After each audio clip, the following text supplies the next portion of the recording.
โอเคอะจะรอจนได้รอจนได้คิมได้นอเจกูฮอยู่เขียนไปรอว่าหน้าว่าสินค้าอยากไปอยู่รอหน้าสินค้าจะเพื่อดูตันเราจะ product นะจอต่อถ้าชวนได้ชับเลยเนี่ยเราป้อนจอประเภทสินค้าเลยเนาะจออยากผักสดมากไม้น้ำมากไม้เครื่องแห้งเนี่ยเรากูป้อนเปล่าขนาดซื้ออย่าแต่เนี่ยมันดอกประเภทนะจะในกูป้อนกันดาวจอนะเราเตากูมัวยินหน่อยจะกูป้อนยินหน่อยนะอยากเนี่ยไปกัสจะกูป้อนจะเจอตัวอย่างกันได้กันเชียซื้อ họ lú thì bị unit họ nói là cũng bón đó đi nó cho họ vậy nênจะไปตัวอย่างคลิปตลอดสิส่วนไหลที่นี่กิโลกรัมเนี่ยจะเขาตัวยูนิตอีเนี่ยกิโลกรัมถ้าป้อนนอตาเลยนะเจเดี๋ยวดูตลาดสินค้านอจะสินค้าเราก็จะไปโชว์คิดตลอดเลยอ่ะถ้าเช่นนี้สาป้อนเจียนเราต่อเนี่ยเราใช้จะดูว่าอันนี้ต่อดูพวก asset image นั่นนะจะเราคีย์ได้ดูเราใช้จะเราป้อนเจียนเราต่ออยากใช้อยู่สาป้อนตัว product เต็มจีไปจืดดีกูป้อนอีทูหน่อยมักเล่นนะเนี่ยจะได้ดูที่ G product hard.jpg นะ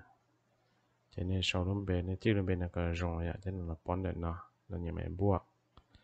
จะเราโชว์ product ID เนี่ยสมมติกูจะ product ID นะกูเป็น PDP นะมันยังไงอยู่เหนียในโชว์เลยจะเราต่อโชว์เดี๋ยวมักเล่นในเรื่องเบสินค้าจะมักเล่นนะในราคาตัวกิโลกรัม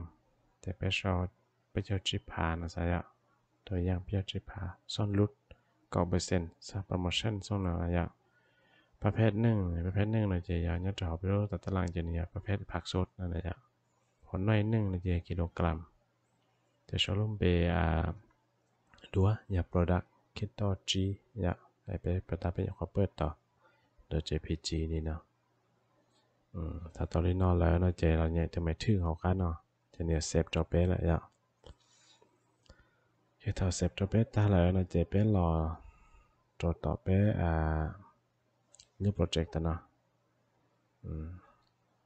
เราจะได้เราจะไปอยู่รอสร้างหน้าproduct เนี่ยตัวฉันเอาไปทำหน้า product เนี่ยจะไปเราคลิกขวดแล้ว new php file เราจะโชว์เดี๋ยว product เราจะยันหน้าสินค้าในแสดงสินค้านันเดานะอยากจะเราจะในขานอนจะไปเราจะไปโปรเจกต์เอาไปดาวน์โหลดเป็นดาวน์โหลดนะอยากเป็น HTML เด้อไปเราคลิกเด้อนะดูโปรเจกต์ไปดาวน์โหลดเราเด้อนะอยากจะไปเราจะเด้อดูไฟล์ว่าในหัวเดียช็อปนะที่อยากดูช็อปนะจะไปเราคลิกนะอยากจะไปบอกนั่นเราเป็นหน้าแสดงสินค้านี่เนาะนะจะไปสั่งต่อจากคนเนาะจะมุดจอต่ออยากไปคลิกขวาเลยเนาะ Openยันเนี่ยมันจะโปรแกรม edit จะได้เปิดอยากกูเปิดนะสลัดต่ออยากจะเป็นรักษาเราจนนะครับเป็นสัตว์ต่อจะได้ใช้เดี๋ยวนอยอย่าเรียกตัวนำบาร์สมัยนี้ชอบไปขายเฮดเดอร์จะนำบาร์เราเกิดจนเดี๋ยวขออินเนาะนะจะเป็นตัวนำบาร์ไปจะเอาอยากไปมา import ไปตัวไปมั่วเลยนำบาร์เกอร์เลยเนาะแต่ละที่ชอบคำไม่น้อยไปเอาซี่เขาเนาะเขาอยากจะจำเขาเนาะจะมาใช้ในเขาฟุตเตอร์เราไปที่มั่วเลยที่จะเป็นเราใช้ในเกิดตัวเขาเตอร์จริงกับเขาเนาะเขาเนาะจะเขาอยากฟุตเตอร์เลยอยากไป copy อยากไปจะเรา paste หน้า product เลยเนาะถ้าไป paste เนาะต่อเลยเนาะเจนั่นเราใช้จะเดินเนาะอยากจะนำมาอันนี้เป็นสินค้าอย่างไรโอเลยเนาะอีกาอีกข้อสินค้าอีกาอีกข้อสินค้าเลยเนาะนะนันเดาเลยเนาะอย่าแล้วมันนันเดารายการจะนันเดาการเลยเนาะยังมันย่อๆเลยเนาะเนี่ยแทบปอยอ่ะแต่จะโซการตรงอีอยากซื้อเนี่ยเป็นยังมันจะเราลืมปอเจก็ตาไปเจติกาซื้ออยากลืมก็ดูโลเจติกาไปมาจะเราโชว์อยากรีคลิปจะเราไปโชว์ไอ้ลูปเนี่ย for each loop นะซื้อลืมก็ดูโลอยากเจติกาซื้อเราการแต่ไปจะเราอมแบบเนี่ยอยากลืมก็จริงกับขันเลยเนาะเจทอลืมเต้าเนาะตัดแล้วเราเจไปมาเราโชว์ text php ตัวขนาดอยากไปเราวนลูปเดี๋ยวน้อยอย่างก็ได้ด้วยอย่างขนาดถ้าตอนนั้นไปเรา refresh ใช้อยาก refresh ใช้เดี๋ยวไปดูหน้า page มันจะหน้า product.php ดีนะอยากได้กด enter ในตรงนี้เนาะ page เดียวกัน import header ที่ footer เลยอยาก จะไปจากเราจะโชว์กันนะไปเรา import ไปเร็ว header footer จอยะไปโชว์ enter ทางการเราจะโชว์ tag php เนี่ยเนาะ php จะปิดเทียะจะ include header ไปด้วย header ยังจะลง folder เดี๋ยว include เอาอย่า slash ดูไฟล์หัว header.php เดี๋ยวเนาะซิเดี๋ยวเราจะ folder นั้นอย่างก็อย่าไป copy ตัวน้อยจะเป็นจะมาปอเราต่อเราก็กันก็นะเรา paste ตัวเนาะจะปอตัวน้อย folder.php เดี๋ยวเนาะอย่าถ้าต่อเดี๋ยวเนาะเลยนะเจเป็ดนี่จะเข้ามาให้ได้หัวเตอร์เลยเวลารีเฟรชใช่ปึ๊บเนี่ยรอเลยจะใช้ได้ด้วยนะใช้รอไปจะเข้าได้ด้วยนะว่าเป็นตัวคอเจเป็นตัวละครอยากจะสอนนอเลยอ่ะ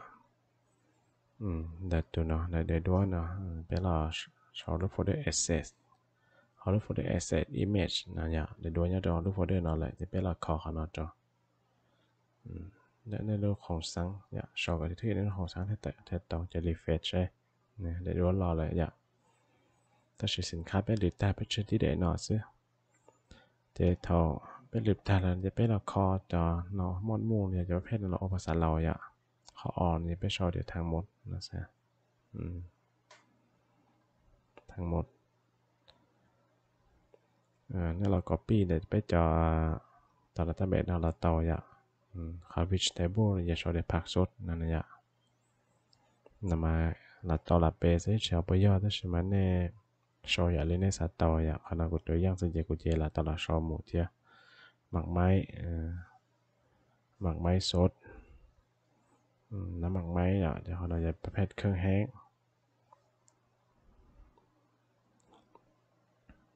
ถ้าเป็นชอบภาษาลอยนอตาเป็นเรารีเฟรชเดี๋ยวเขาเอาภาษาลอยอ่ะเรียนนอเลย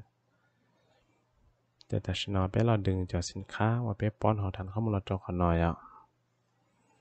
เขาได้เป็นดึงเป็นเราโชว์ SQL ชนอถ้าใช่ไหมเขาดึงสินค้าจะไปที่มั่วต่อรูปอินเด็กซ์ต่อหน่อยจะไป copy ต่อหน่อยเราต่ออย่าไป copy ขอไปชนอซิcopy เรียนนอจะเรา paste ต่อเนาะ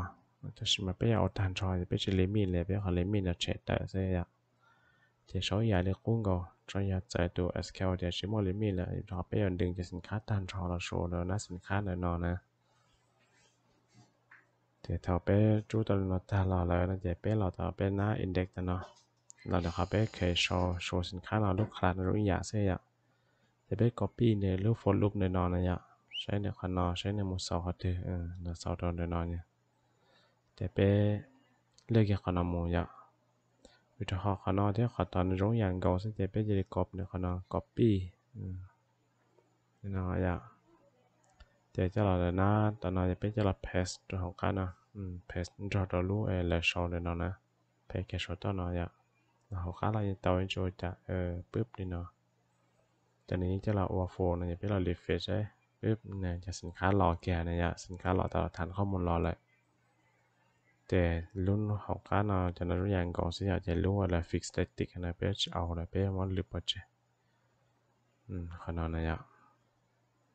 ว่านั้นหรือเปล่าเจ้แต่จะสินค้าเดี๋ยวอยากจะรอต่อทันข้อมูลรอแล้วแต่ฉันเอาไปมั่วจีอยากไปมั่วจีจะเนี่ยรอจีคอสิเป็นอย่างของปอนจีการ์ดตัดตารางสิเนี่ยแต่เป็นตัดตารางสินค้าเนาะมั่วจีการ์ดสิแต่ฉันเอาไปเราปอนอีกันจีทดลองปอนอีกันจีฉันเนี่ยพอเราเลือกอีได้ด้วยเนาะเราปอนปอนให้เป็นลำบากใจรุ่นเนาะรุ่นแครอทเนาะสยามหัวแครอทเราจะเอารุ่นแต่ตารางเนาะจะเป็นเราปอนยังไม่บวกนะจะโชว์ตัว ID สมมติ IDP 0 นี่นะโชว์หัวแครอทนะสยามหัวแครอทเนี่ยลืมรอที่เราอยากเรียนนอนแล้วราคาถ้ากิโลกรัมสมมติอย่าง1 กดชิปหาส่วนลด5%เนี่ยมาโปรโมชั่นลดลีน้องมา10%นะปิดซื้อหอนหน่อยได้ด้วยproduct แต่ไปใช้ได้ product ที่ชาproduct คิดต่อชาเดี๋ยวเนาะ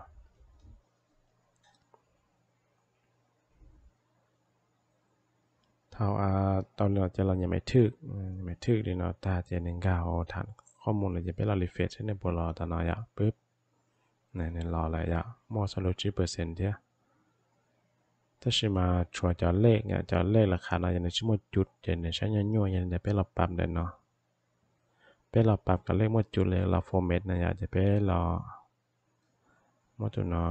เป็นหมดตัวเนาะเชดเตอร์จะอยากเชดเตอร์จะไปชอบจะ number format นั่นนะอยากเอา PHP format กันว่าหมดจุดกันเนี่ยรงเก้านั่นนะอยากตัวน้อยอยาก number format นะจะมา paste ตัวน้อยจอเรียนนอซึ่งจะเต่าเลยอยากไปเรา refresh ใช่ปึ๊บนั่นจะหมดจุดหมดจำนวนรงเก้าเลยใช่ในตัวหัวแครอทเดี๋ยวน้อยอ่ะมั่วคอยG%เนี่ยหนึ่งเอาไปผ่า